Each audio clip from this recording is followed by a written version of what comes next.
საქმე, რომლის ფარგლებშიც ორგანიზაციებს ანგარიშები დაუყადაღეს, მიმდინარე წლის თებერვალში აღიძრა და პროკურატურის მოთხოვნით დაყადაღდა საქველმოქმედო ფონდი ნანუკას ფონდი, საქველმოქმედო ფონდი Prosperity, ასევე საქველმოქმედო ფონდი ერთმანეთისთვის 24/7-ზე, არასამთავრობო ორგანიზაცია სირცხველია და არასამთავრობო ორგანიზაცია თბილისის ადამიანის უფლებათა სახლი. თავდაპირველად ამ ყველაფერთან დაკავშირებით ნანუკა ჟორჟოლიანმა გამოაქვეყნა პოსტი, სადაც ის საუბრობდა, რომ ანგარიშები დაუყადაღეს, თუმცა არ იცოდა ზუსტი მიზეზი თუ რატომ. შემდეგ მან მორიგი პოსტი გამოაქვეყნა, სადაც საუბრობდა იმაზე, რომ როგორც აღმოჩნდა თბილისის საქალაქო სასამართლომ გასცა ბრძანება მისი ანგარიშების დაყადაღებასთან დაკავშირებით და შემდეგ უკვე მან გამოაქვეყნა პოსტი, სადაც საუბრობდა, რომ ბატო შაქარაშვილის საჩივრის შემდეგ უკვე პროკურატურამ მიიღო გადაწყვეტილება, რომ დაეყადაღებინათ ნანუკას ფონდის ანგარიშები და ნანუკამ ჟორჟოლიანმა გამოაქვეყნა პოსტი, სადაც საუბრობდა იმასთან დაკავშირებით, რომ მიუხედავად იმისა, რომ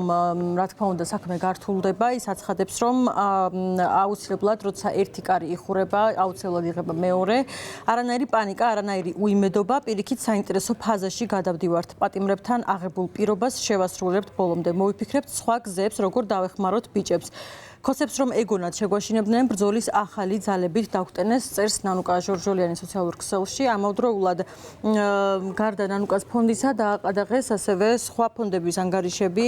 თბილისის ადამიანის უფლებათა სახლი განცხადებაში საუბრობს იმაზე, რომ რთული პერიოდია, თუმცა სჯერათ, რომ ერთად ყველა სირთულეს გადალახავენ. ასევე ფონდი Prosperity აცხადებს, რომ ამ ეტაპზე მათი მუშაობა არის შეფერხებული, სწორედ იმიტომ, რომ მათი ანგარიშები არის დაყადაღებული. ამასთან დაკავშირებით თბილისის პროკურატურამ გამოაქვეყნა განცხადება და ისინი აცხადებენ, რომ მომხდართან დაკავშირებით და წერენ, რომ ფონდებში შეგროვებული ფინანსების ძირითად ნაწილს ახმარენ ჯგუფური ძალადობის, ორგანიზების და მასში მონაწილეობის ფაქტზე ბრალდებულ პირთა და მათი ოჯახის წევრთა ფინანსურ უზრუნველყოფას და ამის გარდა ძალადობრივი ქმედების დაფინანსებისა ქმნიან მატერიალური სარგებლის მიღების მიზნით უკანონო ქმედებებში პირთა ჩართვის წამახალისებელ საფუძვლებს. ამავდროულად პროკურატურის განცხადებაში წერია ისიც, რომ ორგანიზაციიდან გადარიცხული თანხების დანიშნულებაში მითითებული იყო აქციის საჭირო აღჭურვილობისთვის, რაც საჭიროა ბრძოლისთვის, აქციებისთვის ინვენტარის შეძენა, პიროტექნიკის შესაძენად,